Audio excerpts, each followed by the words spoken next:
When you download the Kroger app, you have easy access to savings every day. Shop weekly sales and get personalized coupons to get the most value out of every trip, every time, whether you shop in-store or online. Download the Kroger app now to save big. Kroger, fresh for everyone. Must have a digital account to redeem offers. Restrictions may apply. See site for details.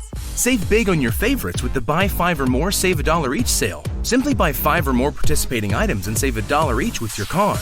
Kroger, fresh for everyone.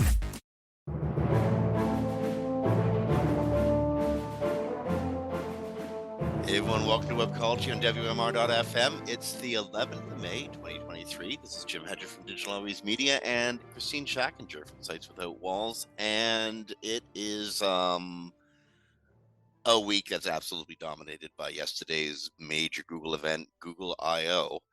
I was going to make a stupid old McDonald had a farm joke, AI I-O, but it just didn't work out, right? Kristine, I could give a long introduction on Google I/O, or we could just jump right in. There is just a million AI influenced things that have come out of Google I/O. Before we jump into the AI influenced things that came out of Google I/O, is there anything that isn't AI influenced that came out of Google I/O? I don't think so, actually. Okay, I so guess we got that the base new covered. phone, the new flip phone. There you go. The new flip. Google's introducing a new flip phone. Is this Fold, for like a generation Zers who just don't want to dump themselves into a toxic info environment? No, that was my tired brain because I played this game called Blood on the Clock Tower till 3 a.m. Okay. Night in person, not even online. A fold phone. I call them flip phones. The fold phones, the ones that fold in half. Oh, I want one of those so bad. They look so. Those look so cool. Actually, though, sadly, friends of mine have had them. They break. So we'll see if this one survives. But apparently, the one big thing on this is if you're watching a video on the front and you open it up, it'll expand to the full phone when it's unfolded. That's pretty cool. Okay, yeah. so Google I/O happened. This is Google's annual big event where they introduce to the world all the new cool stuff that's either coming to Google search or coming to an Android device near you. And as with all things in 2023, all things Google I/O were all things AI. So I guess The Verge probably summed up the afternoon with the 9 biggest announcements from Google I/O in 2023. The biggest one of those relating to Google search is probably AI-powered snapshots. What is it's hard to there's so many things that are going to be introduced under the search generative experience, SGE. Let's start with snapshots. What is that? Well, how do you describe this? Because it's like a visual more than it is a description. So Google will have a new feature called Search Generative Experience. Apparently, you'll opt into it, and because it's a test and experiment right now. I don't think it'll stay that way if they decide to go through with it full everywhere. But you'll see AI-powered answers at the top of your search results. Basically, if you've used Bing Chat, there's a big box at the top, and you can use the chat there to ask something. People have to be aware this is not search retrieval. This is the next most likely word in a sentence. So it's what they're going to do is you're going to type in something and it's going to give you a response and it's going to give you some contextual links that they pull up at the same time. And that's going to be this big experience at the top of the page, which is going to, of course, affect everything SEO-wise because it takes up a vast amount of real estate on the page. So this is going to be run by the updated version of listeners, please feel free to correct Kristine or I if we're wrong about this, because this is all coming very, very quickly. But this is the new updated version of Bard, which is like Palm 2, a much larger language model, which is now open and available to everybody. Google Labs had, since I think spring of last year, a long waiting list to get access to look at and work with Bard. I think that just became that they just dropped the waiting list yesterday. And as Kristine mentioned, pretty much every aspect of Google search is going to be affected with the drawing of information or displaying of information that was generated through AI. The question is, what is that information and how is it generated? What's it going to look like? What's Google trying to represent? You said something earlier, Kristine, about Google trying to look for a younger demographic, trying to appeal to younger people. Yeah, there is a myth that somebody, I think at Google, put out, if I remember correctly, that TikTok was like taking over search. Well, there's no other data that shows it's actually true. People on TikTok will search TikTok, not TikTok. Oh my gosh, TikTok will search for things like opinions or recipes or things like that, but it wasn't where people were going to generally search for things, according to the data I read and the younger people I've talked to in classrooms at the university here. But apparently Google has decided, and we'll get into that in a minute, in something called perspectives, and so like started adding like TikTok style videos. I keep saying TikTok style videos, and into the results, into these, they call them snackables. So, and Snackables. by Where the are way, these being drawn from? Like, where's Google getting this from? well, do we want to get into perspectives now, or do we want to wait and Oh, do I that? don't know. I don't know. Honestly, that's the problem with the problem with a massive bulk of announcements like this is they all pile on top of each other. We're not actually able to see what they look like in the real world yet. Because if you go to google.com, nothing has changed. The announcement was just made yesterday. Um, and even though the SEO experts are all jumping into the fray, explaining how this, that, and whatnot is going to work, the honest truth is, I don't think any of us actually know. No, no, they don't. Nobody does. A lot of people, first of all, if you're in SEO, please go learn how these models work, because I see a lot of misinformation because people don't know how the models work, like Palm and ChatGPT, things like that. Because people often mistake it for search information retrieval, which it's not. And then the other thing I wanted to get in there, because we skipped up over it, is that this will not appear, the chat will not appear on every search. It'll appear on some searches, and they're not really clear. Yesterday, some SEOs were saying on e-commerce searches, and others were saying informational. So I'm not sure if there's a final determination on that.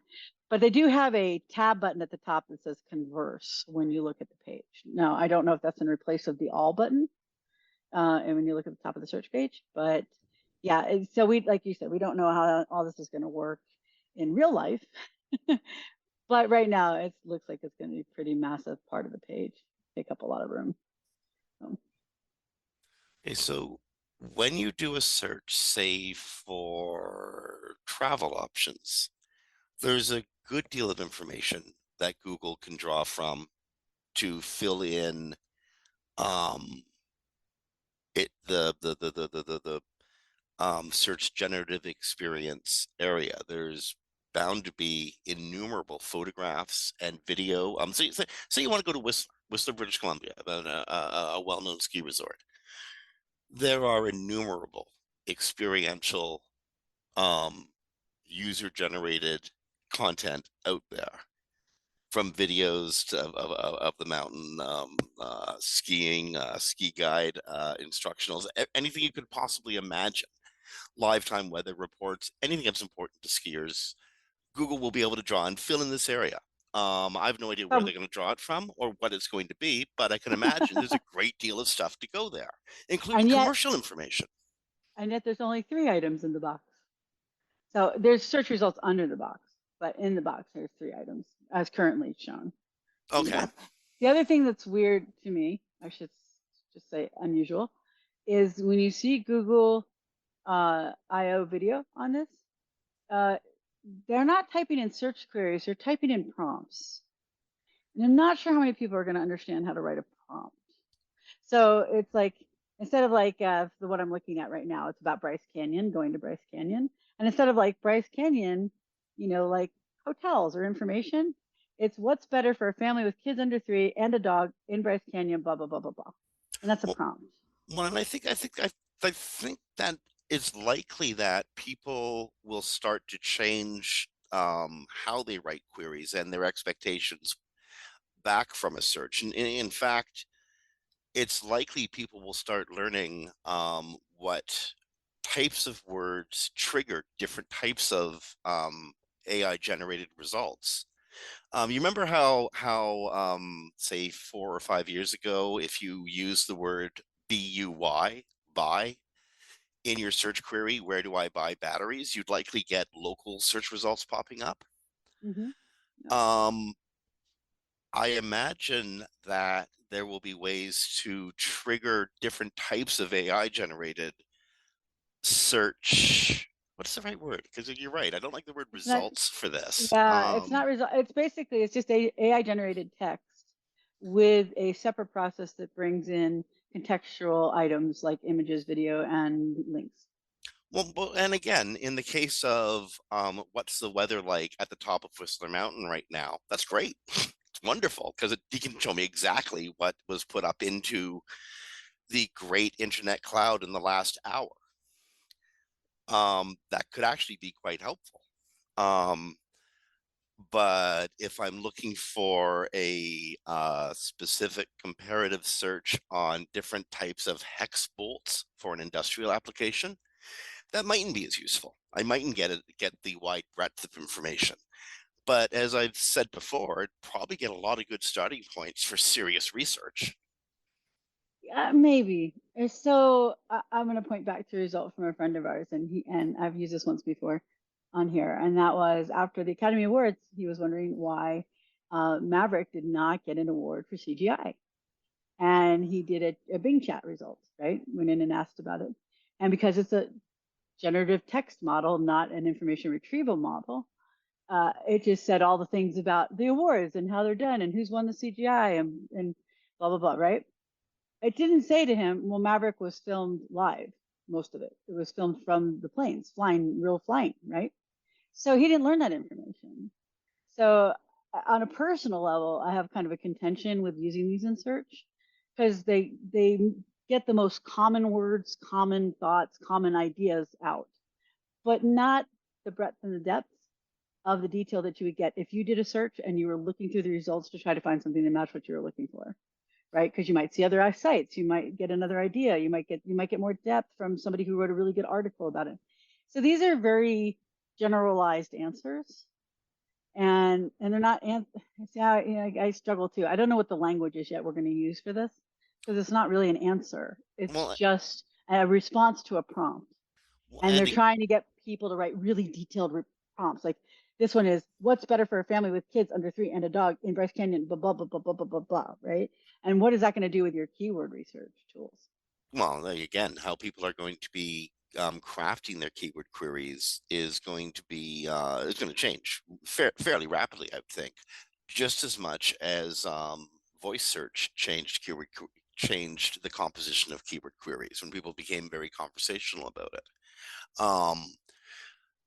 Now, voice search didn't take off the way that AI generated content or AI generated search experiences is going to take off, given that Google is making AI generated search experience part of every search experience in the future. Well, not every, but most. Well, Like okay, when you say not every, when will it not be? And how will it not be? We don't know yet. We just know that they said it's not going to be on every search. So some people yesterday thought it was informational only. Some people that I read said it was e-commerce. So it's really hard to tell. My guess would be it's not going to be on things like your money or your life queries. And I could be wrong because we don't know. But LLM models, large language models, often hallucinate, which means making stuff up because it is a language model, not a retrieval model.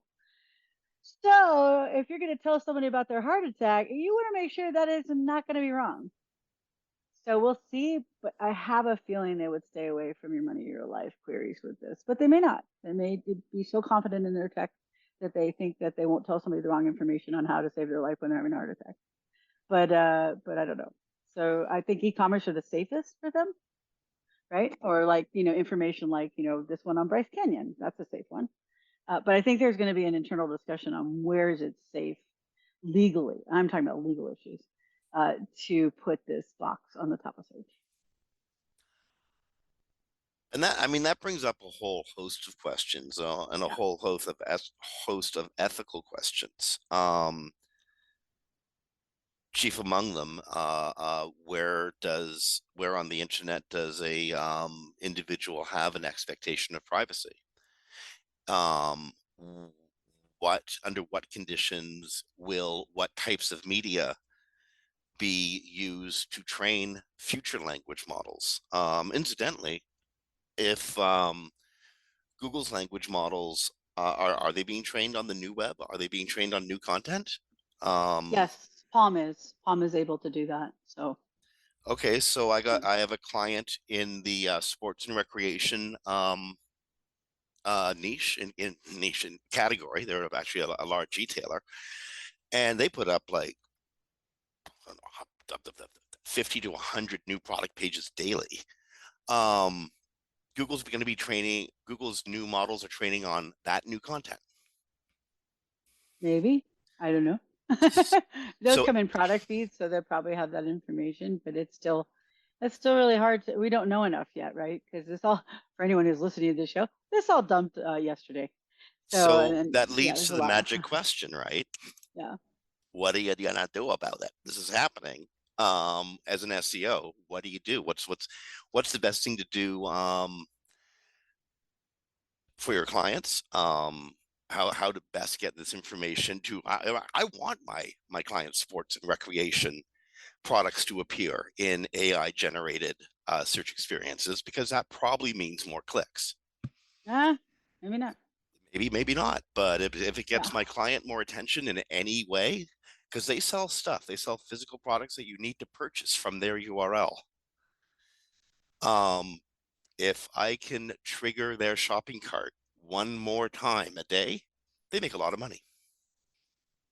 Yeah, the question is how much are they going to decrease clicks from the rest because of the addition of the big box on top, people getting stuck in the box and not leaving it, only 3 results showing up in the box that may not have anything to do with your product. Yeah, like, but the search user came to Google for a reason. They're not going to put up with falling into some stupid black hole, information black hole that they can't get out of. They're going to go to Bing instead. They're going to go to Bing. My personal prediction is Bing is going to get a little bit of an increase out of this change, but we'll see.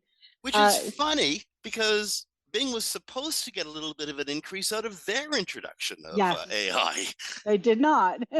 They've got a massive increase in cost because apparently people are using the chat so much, which is what I was talking about not getting clicks, that they're running out of GPU. GPU is the memory that they use for this, right? You all got a scorecard to keep up, right? Bing is running out of GPU to handle the chat box, right? Which is where, in terms for people that have websites, can become a problem, because people might not get out of those chat boxes thinking they're getting real answer from information retrieval like search, which are not. And your 10 links below or whatever's below that box never gets seen. Well, so that's I think it's a real, it's not a threat to search so much. I mean, it's a threat to search, of course, but I mean, SEO, but I think it's a threat to people who have websites, because we go to websites. We're not going to stop going to websites to get stuff, right? And when Amazon became this big behemoth, a lot of people stopped going to people's websites, and they go through Amazon, and then people have to pay a cut to Amazon. So, and I think it was what it was. I'm not sure it's the same now. Wasn't it like 60 or 70% of e-commerce was going through Amazon? Oh, actually, I don't know the stat, but I know it was quite high, and it absolutely changed the face of e-commerce and how we relate to the client cycle or the buyer cycle. Absolutely. So people come in and they get this chat box and they think it's a real search result, because they're not going to. People in our industry don't understand it's not a search result. So regular people are never going to catch on to that. And they don't leave it unless they need to find a product or something, like you were saying. They're going to look for a product. They're going to leave the box to find the product. But what happens to all those websites? So, okay, so this show was recorded on Thursdays at 2 p.m. Eastern. Good to Okay. say that. At 2 p.m. Eastern. Let me tell you how I spent my morning. I work with a large team of developers and also a fairly large stable of well-known brand names. Um, so I've been on meetings or in text chats with groups of devs and with actual ecom clients, all of them wanting to know basically the same thing. How is this going to affect us? The devs worrying about their jobs, actually. And the clients, well, worrying about their clicks, worrying about selling stuff. Um, to the devs, I explained this is an amazing resource tool, but if you're a junior dev, you're probably not going to lose your job today because this resource tool doesn't understand the nuances of the various websites, platforms, templates, etc. that we're all working on. Two Magento builds could be completely different from each other, even though they're using relatively the same platform. ChatGPT doesn't get that. Right. The developers themselves, they honestly understand it because they've stubbed their toe on everything they could possibly stub their toe on while working in Magento. Similarly, with clients, the only thing they want to know is this going to sell me more product or not? Yeah, and that's the question we won't know until it's implemented, but I'm unfortunately going to guess not for a lot of searches. When that big box shows at the top and people get lost in the new tech of talking to the computer, not realizing it's just a large language model, I think people are not going to go and click, and we'll see. So I mean, so you'll see massive drops pretty quick. so content people, if ChatGPT doesn't take this from you, and incidentally, I don't think it will, because there's craptastic content and there's really good content, and we'll get to that in a few minutes. John Mueller had some comments on that. I don't think it's going to displace you either immediately, but content people, think about this. If searchers are writing prompts for the AI bots, for AI to return information to them, maybe content writers need to write prompts for people who are looking at their content through an AI generated experience. Like Kristine said, it doesn't guarantee you the click because you're not actually on the website. But And it's not pulling information from your website or any website specifically. It's just writing text based on what it's trained on. so is there a way that you can write even more persuasively? I can't think of another tool besides your own guile and craft to get your messages into this environment.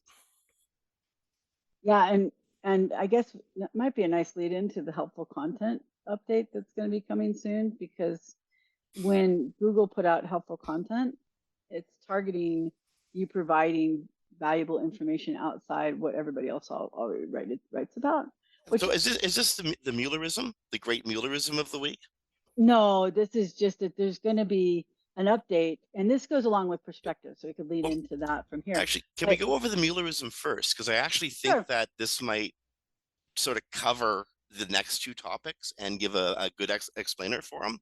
Sure. Although I think the Muellerism is more about links, but we'll talk about that. Well, Go ahead. high quality content might still be of low value to the web, was what Yeah. John Mueller said in response to a fairly good user question. Um, and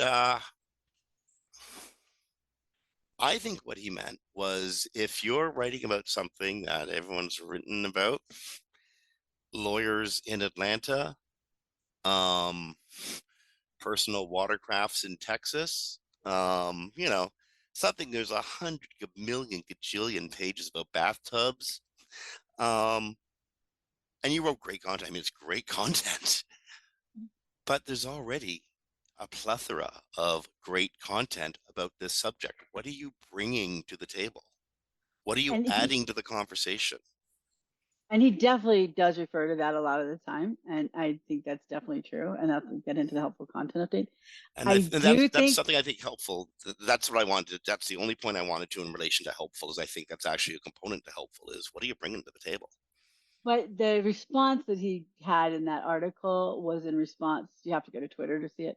There was response to someone asking about a site with quantity backlinks versus quality content with no backlinks. So when he says high quality content with a lot of information for users, but still low value for the web, to me says he was saying, I'm not going to say links because we don't do that at Google anymore, but that valuable to the web would mean that people are linking to your content.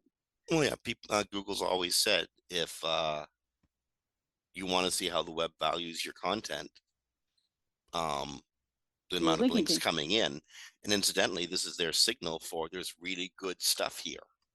Exactly. So that's what I think he was referring to without saying it, because Google won't tell people that links are important anymore. So, except Gary sometimes. So Well, I think he was saying that you can have high quality content, but if nobody's linking to it, it's not valuable to the web because we you don't know see it as what? Let's valuable. put both those thoughts together. Yeah, You can have high quality content, but if it ain't saying anything new, it's simply not saying anything new. And chances are, if it's not, it ain't getting the links. that's How's true. that? That's true. Or you're not getting it seen by people. But yeah, Well, yeah, and then definitely could be the other. and even if it is being seen, if it's not adding anything to the explanation quality, let's say, again, I harken back to the contract that almost drove me crazy as a content writer, the Fabulous Bathtub campaign, where I literally had to write over 80 different brands with multiple sub brands of bathtub. Fun times. No, horrible. It drove me crazy. Honestly, it drove me out, pushed me over the edge, because there's only so much you can say. Um. Anyhow, most of that content did not add informational value to the rest of the web. Well, and that's why I say, and we can move into the helpful content update here. Helpful content. So last year, before helpful content was released, but there are already AI writers out there. John told somebody who was asking him on Twitter about their site, and he's like, you can't just have good quality content and good tech and links. You have to have useful content, which is not basically what everybody's saying, right? And then the helpful content update came out about 2 months later. And if you read the guidelines of the helpful content update, it is targeting not just AI content, but if you read it, it's targeting things AI can't do, like personal experience and adding insights on your thoughts, right? And AI can't do that. So I think that because they're going to be inundated with AI moderate, mediocre content, but it'll read well enough to users, that this helpful thing is really big. Like you have to make sure that your content has something useful outside of what everybody else is saying about it. Unless of course you're probably a medical site because they all say the same things because it's health. but you have to add, like, if you got hit by the product review update, I forget when it was, you could get hit because you didn't have personal experience in there with the product, whether it was an expert or whether it was someone who used it, or whether it was a user leaving a comment, a review. You had to have that personal take to it. And that's something that AI cannot do. So I think it's going to be more and more important that you do have that kind of aspect on any content you really hope to rank and do well. And then in addition, the new helpful content update that's coming out, I don't know exactly when, it's coming soon, a couple months. They're also going to find content in unexpected or hard to find places. This is a direct quote from Danny Sullivan, search liaison from Google. We're also improving how we rank search results overall. Helpful information often lives in unexpected or hard to find places: a comment in a forum thread, a post on a little known blog, or an article with unique expertise on the topic. Our helpful content ranking system will soon show more of the hidden gems on search, particularly when we think they'll improve the results. And remember, helpful content is a machine learning algorithm, and the first one that has a ranking factor, ranking signals. So I think that's interesting. I also think when we talk a little about ethics, I think there's a little bit ethical issue here, because I went on a site and I didn't know Google could surface this information, and I went and made a comment on a forum or on a blog, or I wrote wrote something in whatever platforms they're going to go into, because we'll get into perspectives, and perspectives is kind of like related to this. And now suddenly it's in search in the big old chat box or something. So yeah. From this point forward, with AI jumping into information generation, and given that AI is trained by stuff it finds, in this case, Google's case, on the live web, no matter where you're putting it, heck, if it's in a dating site, if it's in a fetish site, if it's in something that has no index, no follow, all over the source, all over the head section, don't expect you're in a private place for any longer. Like, just users, you have no expectation of privacy, even in the most private place on the web now. Well, there is one barrier, and that is if you are behind a login, like if you have your Facebook stuff set to public, that could be scraped. If you have your Facebook stuff set to private, it can't be scraped by Google. There's no way for Google to get to it. So if you're logging into something and that information is not available publicly, like other people can't just find it, then you're likely safer. But of course, you're never totally safe. It's online, it's online. But definitely, and we probably have different opinions about this, but I definitely think it's a little bit of a violation and invasion of people's lives to suddenly start surfacing things they had no idea could surface from little known, unknown places. But interesting enough, this is another quote from Google. They're going to roll out an update to the system that more deeply understands content created from a personal or expert point of view. By the way, Google does not mean you have to be an expert. It just means that you write with expertise, allowing us to rank more of this information, useful information on search. What does that sound like? That's like, we don't want AI content. We're going to try to find content written by humans that we know wrote it. That's why you would go to blogs and comment forums and stuff like that. But I also think there's an ethical line here that they might be crossing. So we'll see. I think there's going to be a bunch of ethical lines that Google's going to cross, and I will agree with you 100%. They probably shouldn't. But I don't. I think we've seen with all search engines behaviors, and not just Google's. In fact, Google, as we complain about Google so much, but they've actually been among the more straightforward and transparent actors in the space. And that's not really saying much, because Google has not been entirely straightforward and transparent. But relative to all the other players, Google's been quite opaque. Google's been phenomenal. But they've been trying to be and this is the frustrating thing. I think Google's been trying to be responsible, as you've been saying all along, but they've been pushed into a position where they must run with the pack or risk getting falling behind it. And so a lot of mistakes are going to get made. And by the way, folks, people interested in not only their own information environment, but their clients, a lot of mistakes are going to get made. I think Google is going to be looking to personalize. Because remember, every time you have a conversation with a language model chat bot, it's not how to say this? The conversation continues. Well, it's not just that. It's that the conversation continues over time. It's not a one and done conversation. I ask for stuff about hockey because I love hockey. Google remembers all of that. It remembers that I asked about skates. It remembers that I asked about a stick. It starts to assume that I want shin pads. Unless you turn personalization off, which I did. Well, yeah, but still, I still get a little, but not that heavy. So it's still with AI. I use u.com quite frequently, and I have this long conversation going with their chatbot. I'm sorry.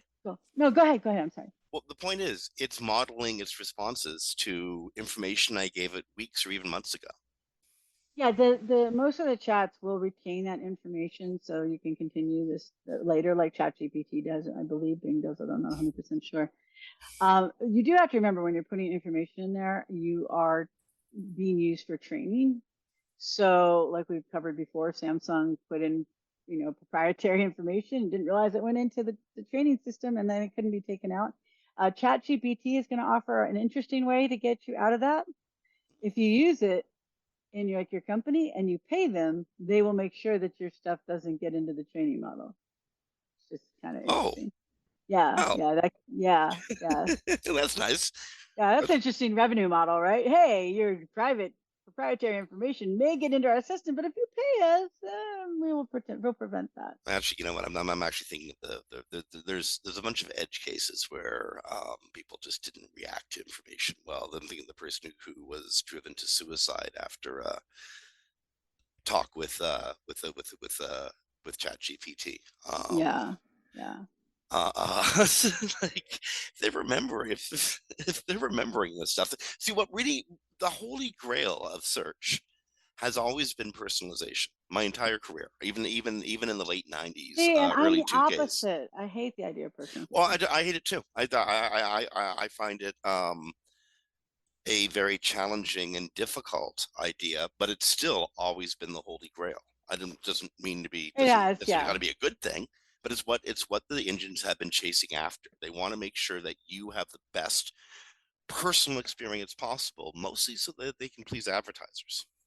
Yeah, Um, because we're going to show a little bit of our age here. But you remember the early days when none of this existed. And you get on the internet and you do a deep dive and you learn so much because one link would take you to another thing that you had never heard of before. And then you read that and then you go to the next thing. And with personalization, we create these digital funnels where we just reinforce what we already know or we already believe or whatever we already do. And you're not exposed to that. And so I find it just personally, I don't want that. I want to be exposed to new things and different thoughts and different products that I never would have thought of before. So I turn and it off. well, and this is why I really want to remind listeners that when you do start retrieving information through an AI generated experience, it's not drawing info based on what you just told it moments ago. It's drawing info based on the entire history of what you've told it. And to me, this is the closest the engines have gotten to actually personalizing an experience. And it worries me that we may be training the search engines to create our own individual personal silos. Oh, definitely. More Yeah. so than we've done as demographic groups, as cohorts of things, or however you want to phrase us. Well, and Google has a lot of information on you. Remember, they used to let us see it, and then it freaked people out, so they kind of pulled that back. Like I could go into Google and see like my Twitter connections. Well, what Google has a fire hose, so it knows who I know on Twitter, like stuff like that. Hmm. But but definitely, I think you're definitely right, and I think it's a concern. And I think that also people need to be really careful about using. Um, I'm just talking on a personal level. We're not even talking, search or tech. Using all these tools to shortcut process.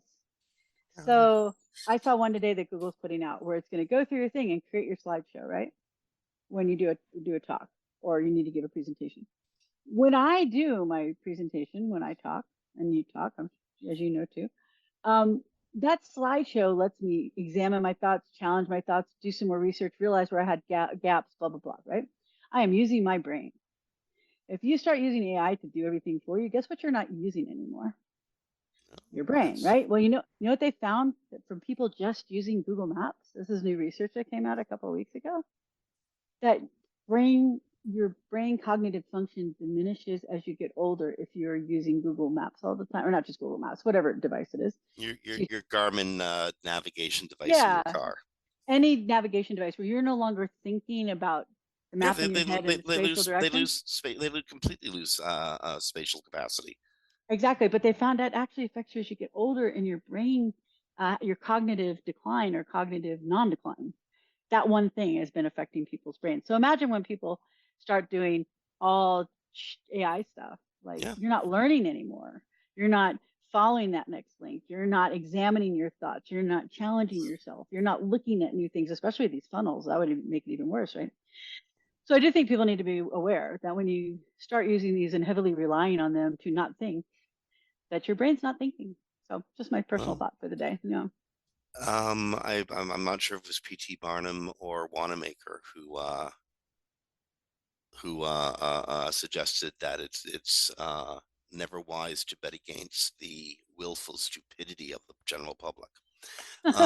People are going to do this because they don't want to think, but some people are going to are literally going to become the information purveyors, but because they won't. Think about people like Barry Schwartz. He puts out a massive, just Yes. an incredible amount of information every day, more so than anybody in the industry. Um, I can actually more so than anybody in the industry, period. So impressive. Yeah. Like I read all his articles today about IO, and he's got everything covered and like as fast as it came out. Because he is extraordinary at what he does. And he's Yes. been doing it for nigh on 20 years now to become that extraordinary. I AI can replicate. AI can do a really good facsimile of Barry, but it ain't the real thing, and the quality is simply not going to be there. And for people who don't learn to read a number of different sources and assimilate that into um, a corpus of thought, um, well, you'll be relying on people who can do that, and they'll be feeding the information systems that create the AI generated content that you're learning from. Period. That's how Yeah. it's going to work. And don't get me wrong, I'm not against using AI or ChatGPT or any of this as an assistive device. Unfortunately, I see a lot of conversation about using it instead of you doing Oh, the work. you're against the dumbing down of society. Thank you. Yes, That's that's totally exactly what clear. I'm against. Yes. But Yes, here's the thing: the society funnels already wants that. cost. It's easier. They're lazy. Yeah, but that doesn't mean we should give it to them. Well, yes, it does, Look at because look someone's at what gonna. the funnels did, right? Yeah, The funnels created all this divisiveness in the world because we're all in our little ideological funnels online. yeah. Now you're going to add to that uh, personalized search That's ideological funnels with not having to think through concepts. So that's very, very, very, very possible. yeah, it is. So the question then again becomes how do just as the question is today, how does thinking society respond to that? We haven't got the answer yet, or we'd have it wouldn't be a problem. But I can assure you, people are thinking about it. And by the way, speaking of answers, uh, I, I would be wary of anybody who has like written long missives on how to apply all this to your life, to search, to whatever, because we don't know how any of this works yet. It's not live. We haven't got any experience with it. So look for the people that take a little time to publish what they're publishing, other than like Barry who's reporting. That's totally different. Isn't But Google itself saying this is all experimental? We don't know it what's going does. to happen.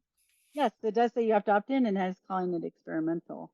So, and the truth is, Google has to see if they'll lose all their ad money because they still rely. I think it's 85% of all their funding for everything, Alphabet included, comes from ad revenue.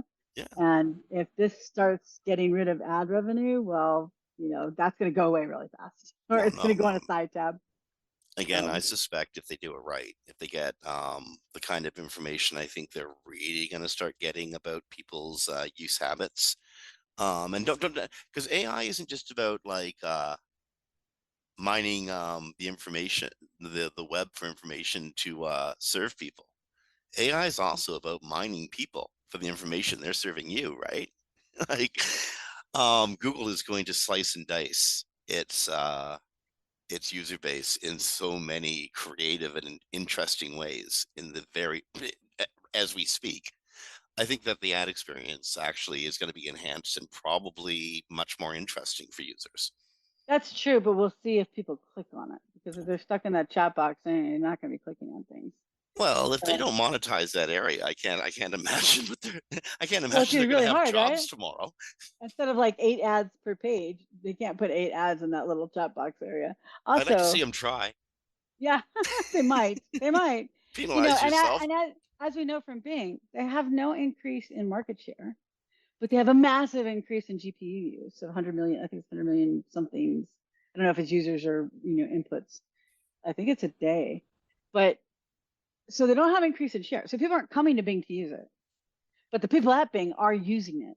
So that shows us that it could be quite damaging to the ad revenue because that means people aren't leaving the chat box. They're in the chat box all the time because they're running out of GPU. Bing is running out of GPU. Microsoft is running out of GPUs to run chat. I'm sure they'll get plenty in, but still, that's a lot of use. There's a GPU GPT joke in there, and I just can't quite circle the square on it. But you know it's there. You can smell it. You know it's there. It's so there. So, and yeah, so I think, but again, this also puts a lot of emphasis on what Google's looking for now. And the other side of AI is, I saw a report from like some of the major newspapers publications this week, like we found 300 sites that auto-generated all their content for clickbait. And I'm like, oh, you think there's just 300? Well, honestly, could that content get any worse? I mean, all I wanted to know was, did the squirrel get the nut or not? That's all I want to know. I don't need to know the whole life cycle of a squirrel. Well, that's different. These are all like clickbait, No, I know the one you talk. I know exactly what you're talking about. Like, the photo from Woodstock that should never be seen, and suddenly you have to go through this long explanation of what Woodstock was. I just want to see the photo. Damn it. But it was funny that these publications, because they're not in our industry, were like, oh my gosh, they're already using it to generate clickbait farms. And I'm like, oh, they were doing that before with Spinners, which was the pre-AI version of having something write your content. And now it's just going to be better written affiliate click paid content. And there's going to be millions of pages generated a day. There's not going to be just 300 sites. In fact, the biggest losers out there have got to be the affiliate marketers. Like, if anyone's going to get wasted by AI fast, it's going to be them. Yeah, because you're going to have to put in personal information. And that leads to the perspectives portion of the Google I/O, which is they are going to, as I'm going to read this directly so I don't miss anything. Google said the perspectives will give you long and short form videos, images, and written posts that people have shared on discussion boards, QA sites, and social media platforms. And again, this is where I think there's an ethical issue. People are not expecting their stuff to show up on Google search, but they have a mobile version of this where it's like the person and their video and then information about that person. And then it's all surfaced in this like 2-column, it's really hard to describe, but 2 columns of like, boxes that have the person's information with whatever they found from whatever source. But what is that all? That is all personal human information, which means not AI content. So I really think that I see a lot of people like, we're just generating with AI, it's great, it's awesome. And yeah, for a while that's going to work, but then it's not, I think. That's my opinion. But Google's helpful content update was not necessary. We had the Panda for low quality content that was incorporated into the core results years ago, or core ranking factors years ago. So why did they make helpful content? And why does most of helpful content definitely apply to what AI cannot do? And why are all these new AI functions talking about personal experience and going out to things like blogs and comments to pull information? Because they want to downplay any AI content. So not that AI content can't rank, but again, it really depends on how that content's used and deployed. If it's your core content, if it's what you're offering the world as your explanation of your product, service, or thing, no, not so good. But if it's supplementary information, like, is it generally nice weather? Yeah, that mightn't be bad. Titles and metas are fine. There's not even enough words in there for them to determine anything. But like I said, I think I would be careful about any of your important make you money or give you a lot of visits pages being totally written by AI. No, again, open it to AI and write prompts into your content. I'm not sure how that's going to look, or how that I'm got to think about and write about it a lot more, like write it into client content to see what we can and cannot push. But I'm telling you, Kristine, it's got to be. The trigger has to be in what the thing is reading or the information it's being fed. So schema will push stuff into it, or the prompt that you write the way that the persuasion that you write with has to draw people to your page. How you do that, I don't know yet. Yeah, there's a lot we don't know yet. So I think it'd be really hard pressed to be making definitive statements right now about any of this, to be honest. Well, the one definitive statement we can make is we are in our final minutes. I know that we have Oh a no. hard stop at the top of the hour, and we have a freight train that is filled with all sorts of different chemicals in all sorts of different cars, and it's got some live passengers on it too. And it's barreling down the tracks, and I'm not quite sure the people driving the train are fully conversant in the engines they're running. And this is very true. So, do we don't have time for one more story, do we? We're We coming close. probably do if it's a quickie, we probably do. Oh, Is let's it the Core Web see. Vitals one? Yeah, that's a good thing for people to know, I would think. And then I'd like to real quick jump in the AirTag thing. Okay.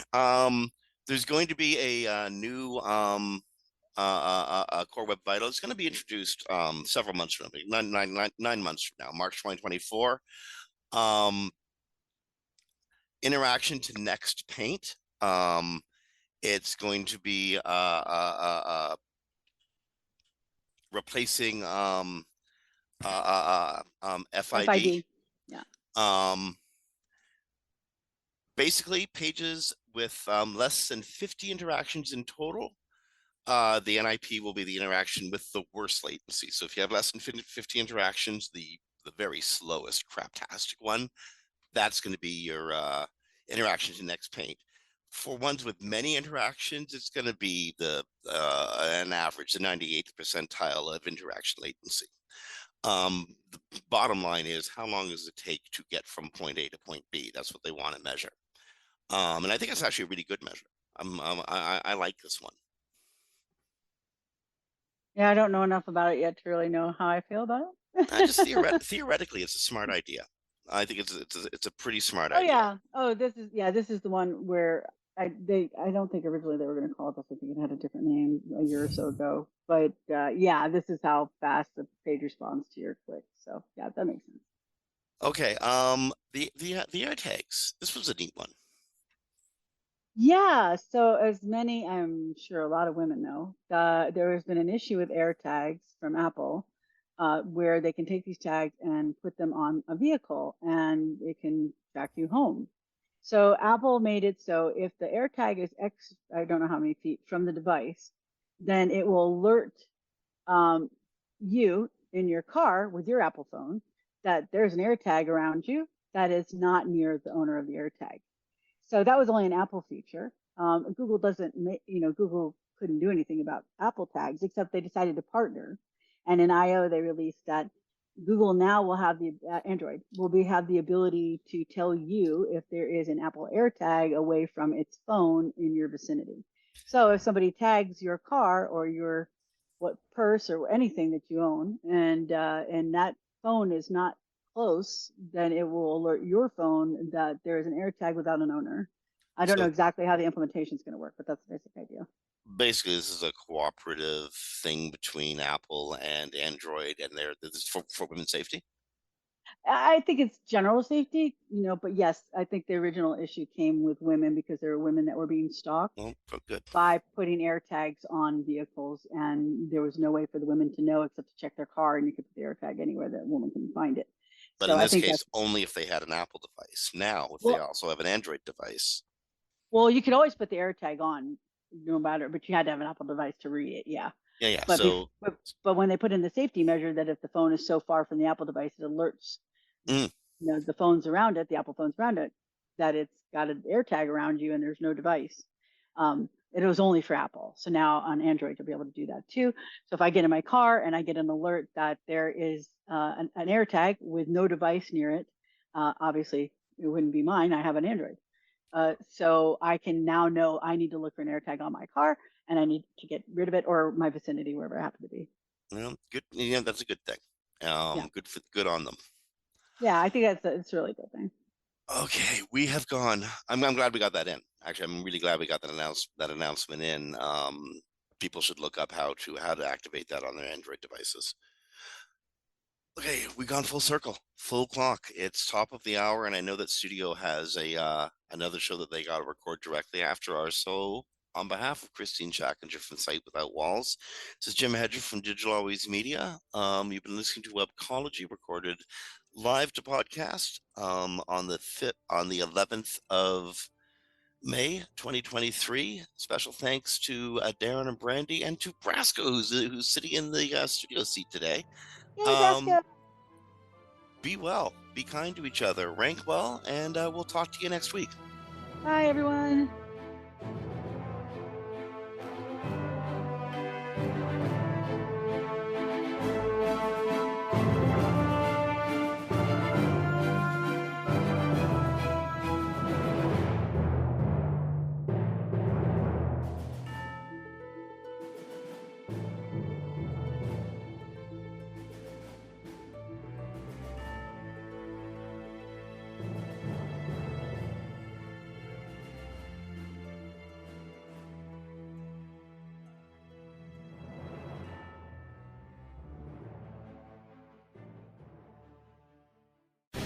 The opinions expressed on this program are those of the guests and hosts and do not necessarily reflect those of webmasterradio.fm's management or sponsors. Any rebroadcast or redistribution without authorized consent of webmasterradio.fm is prohibited. This is ORNTL 22916, Syntec High Mileage 30. O'Reilly. Protect your engine better with new Syntec Full Synthetic High Mileage Motor Oil only at O'Reilly Auto Parts. Syntec High Mileage is formulated for today's engines with over 75,000 miles. Now get 5 quarts of Syntec High Mileage and a MicroGuard Select oil filter for just $34.99. Limits apply. Visit O'Reilly Auto Parts for details. O'Reilly Auto Parts.